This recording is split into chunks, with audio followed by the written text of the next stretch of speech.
Welcome to NDTV Conversation. My name is Anwiti, and we have with us here today Professor and author Dr. Manu Kapur, who is the director of Singapore ETH Center, and he also teaches at ETH Zurich. But the reason we are here today in conversation is because of his latest book, Productive Failure. Dr. Kapur, welcome to the show. Thank you. I'll be honest, when I saw your TEDx talk at first, and I was like very fascinated on your ideas about failure because, like everyone else, I'm also quite afraid of any possible failures. Any other person would be praying to all the known gods that, oh God, please don't give me any more failures. But you say we should not only hope for failures, but deliberately design them. So, what is that all about? Yeah, so you're right. People are generally afraid of failure, but the only way to grow is through failure. I mean, that's what the science suggests. Suppose you're able to do something successfully, right? You're not really growing with that because you already can do that. The way you grow is to try some things that you cannot do, and there failure will naturally happen. So I started to think about this when I was doing my doctoral thesis, and even then, like this was about 20 years ago, even then, there was this idea about, we can learn from failure can be good for you, and so on and so forth. I wanted to take the conversation, the science, a step forward and said, if failure can be good for you, then why do we wait for it to happen? What if we could deliberately design for it, study it in a safe way so that people can learn through failure in a safe environment, and because of that, they learn deeper, so that when they have to apply that knowledge or skill, when it matters, failure is reduced. So that's the beauty of productive failure, is you use failure to learn deeply so that when it matters, you do not fail. I can compare it actually with it just popped in my head. I can compare it with a Hindi muhavra, दूध का जला छाछ भी फूक फूक कर पीता. It's because they've learned once that the hot milk was harmful, so they're always a bit more careful. Can we compare it to something like that? Yeah, so those are things that naturally happen to us, right? I mean, you drink, you pick up a cup, a child may pick up a hot cup and goes, oops, that's really hot, and let's go because it hurts. That's naturally occurring failure. And the idea behind productive failure is not for wait for that kind of failure to happen, but what if you want to teach somebody something new, why don't you design failure in a way that's safe, in a way that you don't get hurt, either physically or mentally or emotionally, so that when you learn it in a better way, in a deeper way. Could you expand on it with an example for a better understanding? Yeah, so much of my research comes from the education and workplace learning context. So, for example, in schools, if you want to learn a new concept, typically, a teacher might come in and say, well, today you're learning this. Here is what this concept is about, explains it, gives lots of examples, and then says, now that you've learned it, apply it and solve your problem. This is like the standard way of learning something new. The expert or the teacher tells you, and then they get you to apply, right? I learned it this way, probably you learned it this way. Yes. People are learning it this way, right? In productive failure, we say, well, that's not the most optimal way of learning. So instead of teaching you the concept first, we first give you problem-solving activities. These are challenging tasks that are designed in a way that you can produce ideas for solving them without actually solving them. So you're not successful at solving them. So that when you try it, you generate an idea and you see, it doesn't work. And then you say, okay, let me try something else. And that also doesn't work. You try it 3, 4, 5 times, different solutions, different strategies, different way of representing, so on and so forth, different heuristics. All of them do not work. And only once you've explored and failed in this safe way initially, that when the teacher or the expert then comes and gives you the actual knowledge or the skills, then it clicks much better, because then you understand what is the correct knowledge, but also what is not, and how the two compare the contrast. And that's what leads to deep learning. And you can do this in any context, wherever you're learning, basically, something new. I think most of it is something that is quite instinctive as well. Your research. But I also want to know how it all sparked. How did you come to these conclusions, and how did you even think to explore this region during your thesis? Yeah, so back in the day, I mean, my history itself is looking back. I've failed at so many things myself. I wanted to be a professional football player, and then I became an engineer, and then went into the industry. Then came out and became a teacher, and especially when I was a teacher, I followed the same methodology that I just told you about. My philosophy was, you don't know something, you're my student, let me explain it to you very clearly, very engagingly. And still I found my students could basically do what I was asking them to do, but if I were to change something, they were completely lost. In other words, their knowledge was really very rote, very not deep enough that they could adapt to novel situations or transfer it. And that kind of led me to my doctoral studies, and I started, why is it that we learn poorly? I mean, we of course learn poorly from bad teaching, but it was turning out that we actually learn poorly from even good teaching. How is that possible? How is it that the teacher can explain things very well, engage you, and still you do not understand it deeply? And so it came that if success-driven methodology doesn't work, maybe we should invert it. Maybe we should flip it around. Maybe the first step of teaching should not be to teach. The first step of teaching should be to prepare the learner for the teaching. And it's the failure that prepares the learner. You try several things that don't work out, that's when you're prepared to learn. It's that first step is often what we miss out when we design learning. Right, you're kind of completely appending the concept that there are no bad teachers, only bad students. But here we're kind of talking about a bad format or culture of learning itself. Exactly. The method, the learning path matters a lot. And if you can design your learning path based on a productive failure path, then that leads to deep learning. Yeah. Okay, and you have also spoken a lot about perspective, as in the importance of really seeing and not just a visual sense of information. I want to know a bit more about that. That what is the difference between a visual set of information and then really seeing it via a new failure-driven perspective? Yeah. So, we suppose in any domain, for example, suppose I give you an art painting to view. What you see, I mean, I don't know how much you're into art, but say a novice, a person who does not know like me much about art, I look at the art painting and I say, I see things. It's the same visual stimulus in front of me. I see colors, I see patterns, blah, blah, blah. But if an artist or an expert in art looks at the same painting, in spite of the same visual stimulus, they will see very different things in that picture, right? Because seeing then is a function not just of the perceptual stimuli, it's a function of what you know, your own expertise. So we see of course, with our eyes perceptually, but we see with our knowledge. And this is true for any domain. You take mathematicians looking at a math formula and a novice looking at the same symbols and scriptures, they see very, very different things. Scientists would look at the same phenomena and see very different things from novices, artists, writers, any domain, right? Because seeing is not just a function of your perceptual system, it is a function of your knowledge system. Right. Now, in the context of learning something new, if you want to understand something deeply, you want to be able to see what is critical, right? But you don't, by definition, as a novice, you don't have what is critical, the knowledge to see. Right. So the first job, again, it goes back to the same logic. The first job of teaching is not to actually teach, because you as an expert can see what you're teaching, but the novice is not able to see what you are seeing in the same perceptual stimulus. Right. So, of course, from the perspective of the teacher, they're being very obvious in what they're imparting. Exactly. And I may not be absorbing that. No, absorption is beyond the question. If you can't even see it, how do you encode it? Right? Yeah. Right.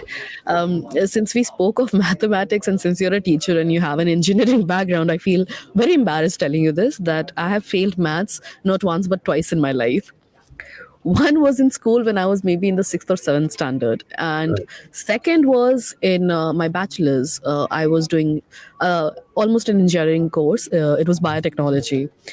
And when we think of failure and how you're speaking about productive failure, I think the first time I failed maths back in school, it sort of traumatized me so much because that was the first time I Yeah. ever failed in something. Yeah. I Right. mean, in a subject.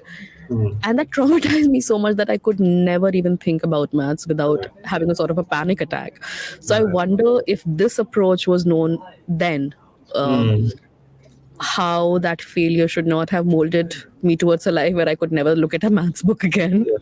Oh, it goes, Uh, yeah. Yeah. Sorry. It goes back to how you were taught math, basically. right. Had you been taught, were you taught math in the productive failure way, you would have learned that failure in the initial learning is okay, and you would have learned the content better, so that you probably wouldn't have then failed on your math exam. No, well, what I learned was if you can't solve the solution, you're probably not very bright as a student.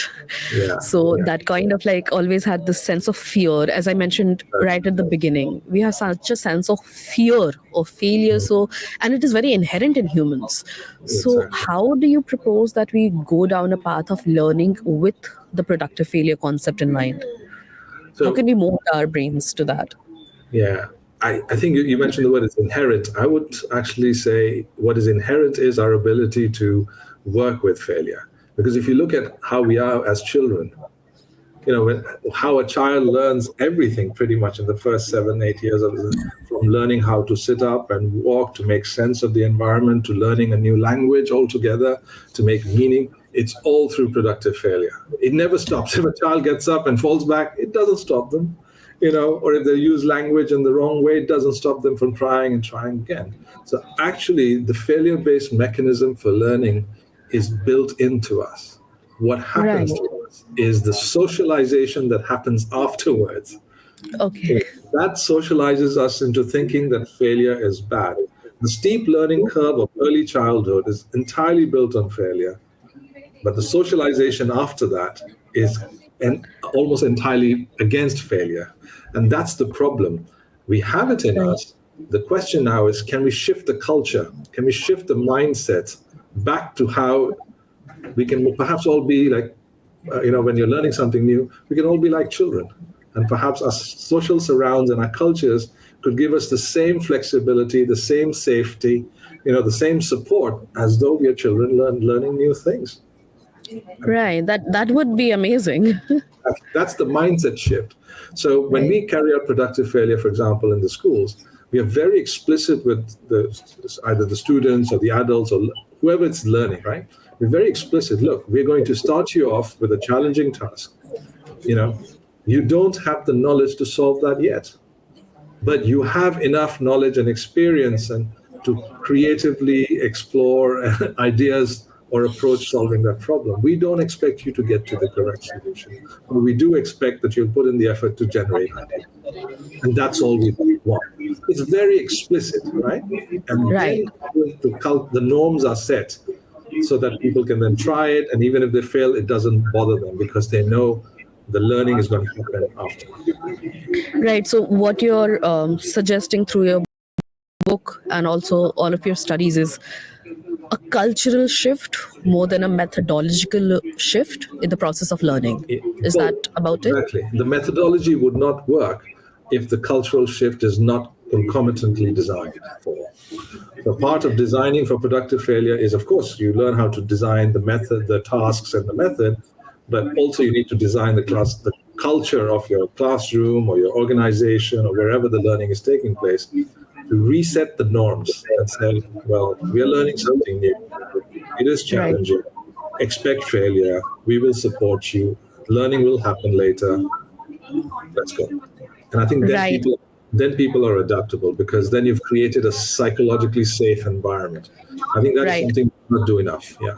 Whatever we have spoken about so far, it also reminded me of this concept that you have discussed before also, about Mm, the retention curve in the process of learning. And when you spoke mm, of, a child learning, and of course, it's a long process to learn how to walk. mm, But we often don't have that long to learn things as an adult, whether it's a maths class in school mm, or a new skill we're trying to learn at work. mm. How do we manage that gap? Yeah. We have to rethink this gap. What's the point of learning something if you're going to forget it very quickly? Yeah. It's not that we're focusing on the fact that, oh, we spent a short amount of time, we don't have time. But why spend the short amount of time learning something that you're not going to deeply understand and you're going to forget?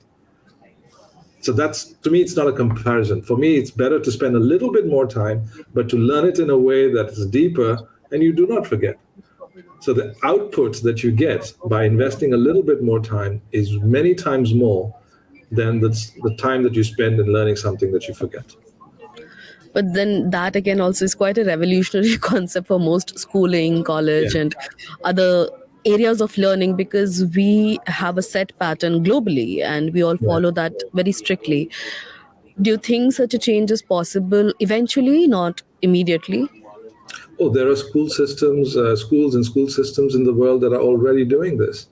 The Okay, work that I've done has been replicated in schools around the world, in North that's America, in amazing. Europe, in Singapore. Some studies we did in India as well, but those are just surgical studies. And in Singapore, for example, we scaled productive failure into the high school stats curriculum even. So like we trained all the teachers at the 11th grade and 12th grade levels in productive failure methodologies, simply because the effect of productive failure is very strong, right? So you have to spend a bit more time, but you're getting many more times out. So it's like, you invest $1, you get $1 out, but if you invest $2, maybe you get $5 out. So yes, you invest more, but then you're getting many more times out. And I think Right. and to many people, that's very convincing. That's a convincing argument. And so I won't say it's only in the future. I think things are happening, things are changing, and more schools and school systems are coming on board. Right. And of course, I really loved your analogy of a child learning how to walk and stuff. Uh, I think a major part of that is the innate human curiosity. The child Yeah. needs to know if it can walk, the child Mhm. needs to know if it can grab the nearby toy. Mhm. So, how much of a role does that innate human curiosity play in avoiding failures or, preparing to accept them? Yeah. Um, I think we are all naturally curious. We just, again, it goes back to the idea we get socialized into being very safe. The question now is what can reactivate our curiosity? If you can do something and you're successful at it, that doesn't activate curiosity. Curiosity is always activated when there is a failure event, when there is an impasse event.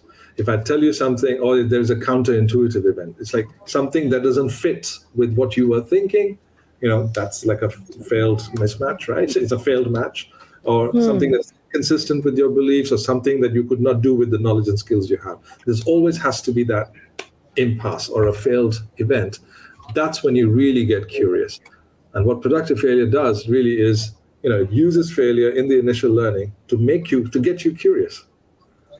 And that's exactly what we found in our experiments as well. And I can talk about that. Yeah, I would love to know about your experiments a bit more. I mean, they are the reason why you wrote this book and how all of your observations came about. So, could you just talk about your experiment process? Yeah. So, I mean, as a scientist, you have to compare. You can't just have theories, right? You have to have experimental evidence. So, we design controlled experiments where we compare two methodologies or two methods of learning. One would be the traditional method that I shared with you, I mean, that we're all used to. You learn first and then you apply. Whereas the other method is the productive failure method, where you first solve a carefully designed problem, where it's designed for you to fail, and then you learn the concept, right? And then when we carry out these experiments, after the experiments, we test students on their basic knowledge. How much have you learned? The basic foundational knowledge. Then we also test them on conceptual understanding. How deep is your understanding? You understand what it is, why it is the way it is, and so on and so forth. And then the transfer. And this is the biggest part, because you want people to be able to learn new things, but learn it in a way that they can apply it in novel contexts. Right? If you can only apply it in the context that you learned in, that's rote knowledge. Right? That doesn't help you. In a changing world, you need to be able to flexibly adapt what you know and solve problems in an unknown. Right. Right? So transfer. So we measure them on transfer. And what we find is the productive failure effect is especially strong on deep learning. So people who learn through productive failure, they deeply understand the content that they learn, but also the transfer is a lot better. That means given a challenging, advanced problem or a new context, they are able to take their knowledge and apply it in that context. And that is the biggest gain of productive failure that we find. And how did the people of your study and your people you were observing, uh, how big were the changes? Let's say Yeah, differences. differences. That's a great Yeah. question. So I think if you carry out the average effect of productive failure, and this is something that's coming not just from my studies, but more than 50 studies reporting 160 odd experiments, so it's across the world. The average effect of productive failure over traditional methods is about a year of schooling. Yeah. So in other words, if you learn through productive failure methods, on average you'll appear a year ahead of your peers. Okay. Right? And if you apply productive failure well, like me, the teacher really teaches you, with high fidelity to the principles, because you can teach a method and you can teach it really, really well as well, right? So if you do productive failure really well, you can appear up to 2 times, up to 2 years better, 2 years ahead of your peers. So we're not talking about on a small incremental effects in your learning. We're talking about breakthrough changes that you can really level up people, or you can really create a significant difference in terms of your deep learning and transfer. No, of course, you have observed the differences the students had and the teaching process and everything. But I am really curious about the concept of either failure or productive failure, how it is different from the perspective of a teacher and perspective of a student. Because I think a student will inherently be more afraid of failures. Yeah. How does the perspective of these two groups differ? Yeah, so with the students, yes, they are afraid of failure, but that's why I talked about, this cultural norms and expectations have to be set even before you start. So students have to be really told, look, we are designing these challenges where you will fail because you don't know the knowledge yet, but don't worry about it. It's okay. We want your ideas as much as possible, right? Don't worry about it. And that message has to go in repeatedly, because students are still in the mindset that, if I fail, that means there's something wrong with me. So we have to address, and that's how we work with students repeatedly to say, in this space, failure is okay because you do not know the knowledge yet. But this is required so that when we teach you, you will learn this thing a lot better. And because of this, when failure actually matters, like in an exam or a test, you are less likely to fail. Students get that logic very quickly. And we've seen that in our experiments and our implementations around in the schools and school systems. So that's not a very hard thing to do or understand. From a teacher's standpoint, teachers tend to be very, they want to help, right? They want to, keep, they don't want their students to fail. So teachers sometimes find it very difficult to let go and say, okay, you try what you want, even if it doesn't work out, because it's not expected to. Teachers find it very hard. So I think they themselves have to go, try a few times before they get comfortable with the productive failure methodology. But both can be done. Yeah. It'll require massive adaptations, because then the teacher's obviously been doing it for decades sometimes, and the student, it's their first rumble, let's say. Exactly. So major changes are obviously required on the teaching side, would you suggest? Yes, because teachers can control the classroom culture. They can create the space for students to fail, right? And explore and tinker and so on and so forth. So the power of the design, the power of the classroom culture is in teachers' hands, basically. I think your students must really love you, because you're promoting them to fail and be okay with it, and then learning more from it. Because usually my experience has been to very strict teachers, and like, you're not allowed to fail at all. Yeah, I mean, I think we grew up with those teachers as well. But mind you, some brilliant teachers intuitively do productive failure anyways. Right. Some very, very good teachers always start with what is not correct and then build into something that is correct. So in a way, this kind of intuitively, this kind of a method has been around, but now we have formalized it also. We understand how to design for it. We understand the underlying science of it. and we know the effects are very, very strong. So, yeah, hope more and Dr. more people Kapoor, change the mindset. Yeah. Dr. Kapoor, do you watch TV shows or are you a fan of shows in general? I think during the pandemic, I got down to some binge watching at some point in time, but no, not really. But have you seen Breaking Bad by any chance? I haven't, I'm afraid, no. I've There's, heard of there's it. a, I've heard of it, yes. yeah, there's a scene, the opening scene itself, like the teacher actually teaches the students about how a chemical reaction will take place by burning something up in the classroom. Right, right. And that scene really impressed me a lot. And now that I'm just speaking with you, it just popped in my head for some reason, that scene where the teacher was Yeah. actively doing something destructive, a failure, to ensure that the students were absorbing all of the information in a much better way and they're seeing through a perspective Right. of the chemical reaction actually. But yeah, Yeah. uh, now after all of this, all your studies and your teaching experience, of course, how do you see a concept like this working out for a country like India? We are a very, very diverse country, so I know we can't just say India as a whole because every region Exactly. is different, but still just an overall perspective. I think productive, first of all, I mean, as part of I'm Indian by birth. I was born in India and I lived the first 16 years of my life in India. I think one of the things that's really going for India is, we're just by,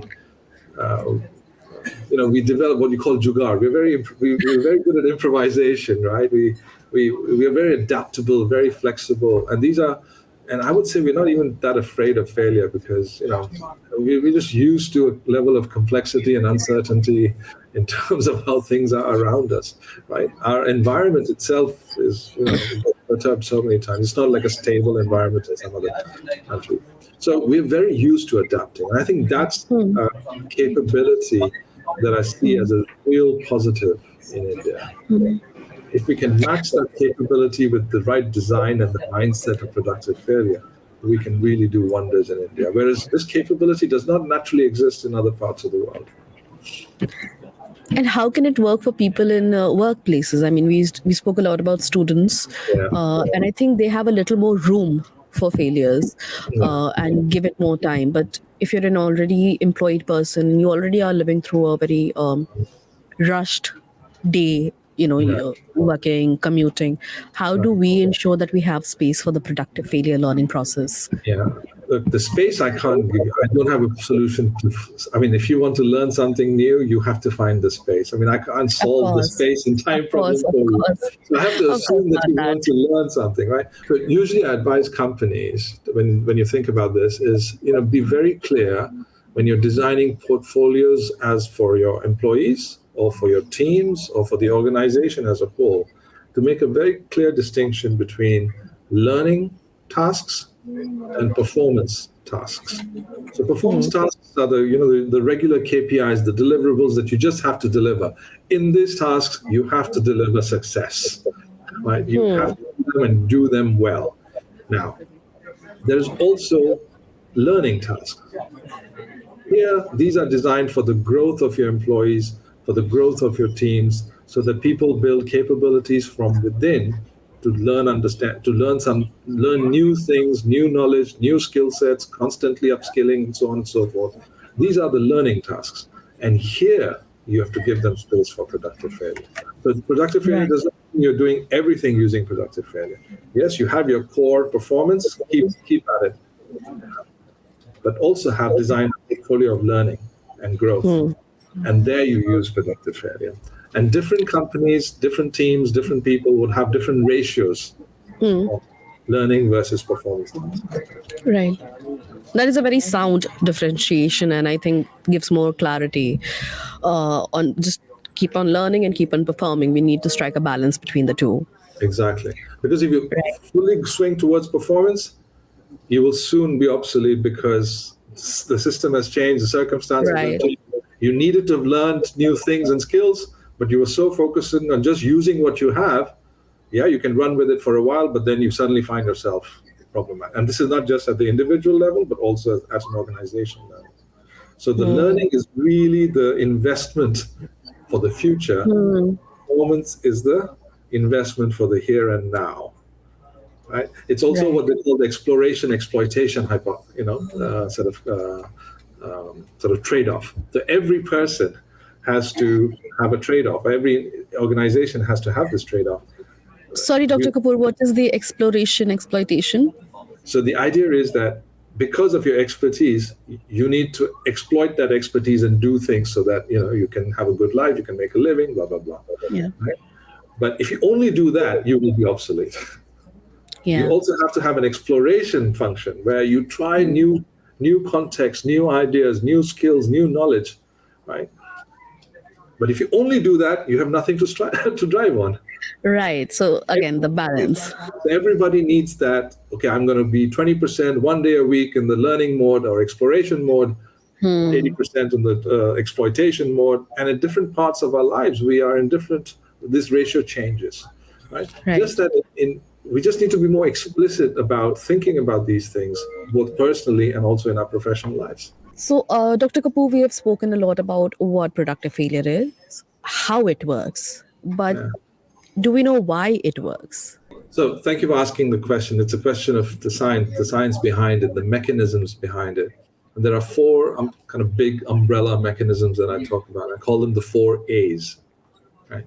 Activation, awareness, affect, and assembly. So activation. So activation is the idea that we all make sense of new information using what we already know. We use knowledge to process new things. Right? And so that means that if you're trying to learn something new, you need to activate your own knowledge to be able to process what's coming in. So if I'm learning French, because the alphabet is still in English, I can activate some of that knowledge to make some sense of something that is coming in, right? But Right. if I'm learning Greek and there's no basis for me to, then it becomes very, very hard. So it's the same principles. We use our prior knowledge to learn new things, to process new things. And so what failure does is it activates your prior knowledge really, really well. Because you try something, it doesn't work, and then that gets activated. You try something else, more knowledge gets activated. You try something else, even more knowledge gets activated. So failure deliberately helps you activate all the relevant knowledge that is needed for you to learn. And I think that's the Okay. powerful activation Makes mechanism. sense. Yeah. But what this activation also does, it builds an awareness of a gap. Because you've tried many ways to do something and it hasn't worked.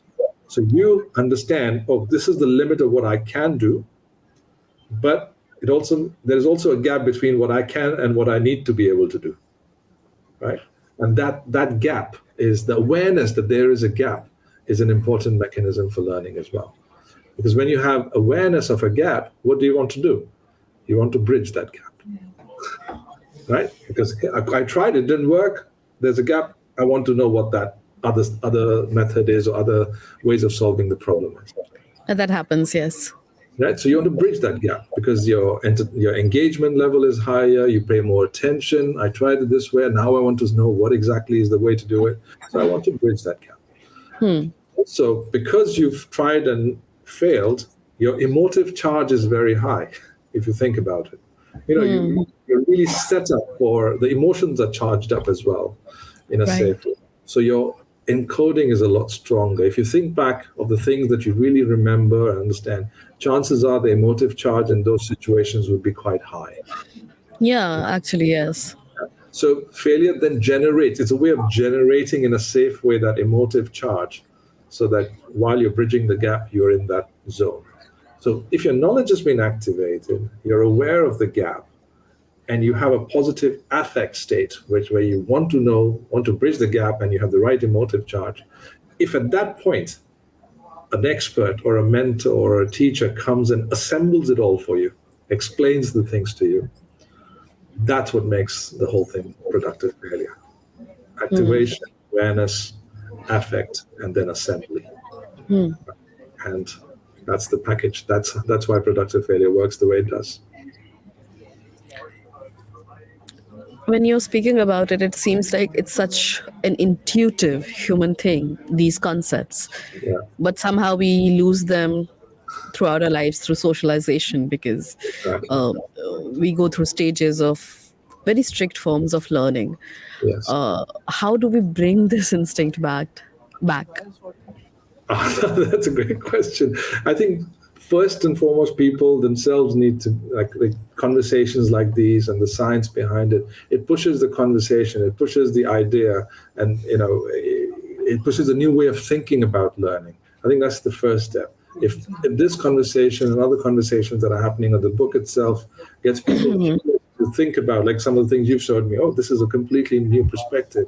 If other people start to think, oh, this is really provocative, this is new, and the science is solid, then they might be willing to take the next step and say, let me do something about it. Now, where do I find resources to do something about it? Then you go into that step, then it's a different. You've already won some people over, and they want to action it. And then slowly, step by step, more and more people action it. And that's how we change the world. Well, I hope that your revolutionary ideas actually bring about a revolution. And I would love to live in a world where kids are learning throughout their lives when they were toddlers and learning how to walk in that same format. Exactly. Because that'll be a lot more, that'll have a lot more lasting impact, I believe. You never forget how to walk as long as you're able bodied. Exactly. So, Exactly. Good. right. Thank you so much for joining us today and bringing all these insights of yours to us. And of course, it's one thing reading a book and um, reading your articles, and it's completely another thing to hear it from you directly. Where the ideas originated. So, thanks a lot for joining us, and thanks for bringing a new perspective that is much needed, actually, current in our current world. So, thank you, Dr. Kapur, for joining us. I know you have a plane to catch, even though Yes, you're in thanks. Singapore right now. And I will let you get ready for that now, so that you are at the airport on time and you have fun teaching in Zurich now. All right. Thank you so much, Anwiti. It was a pleasure having this conversation. It All was the a best. pleasure speaking with you. Thank Thank you. you so Bye. much.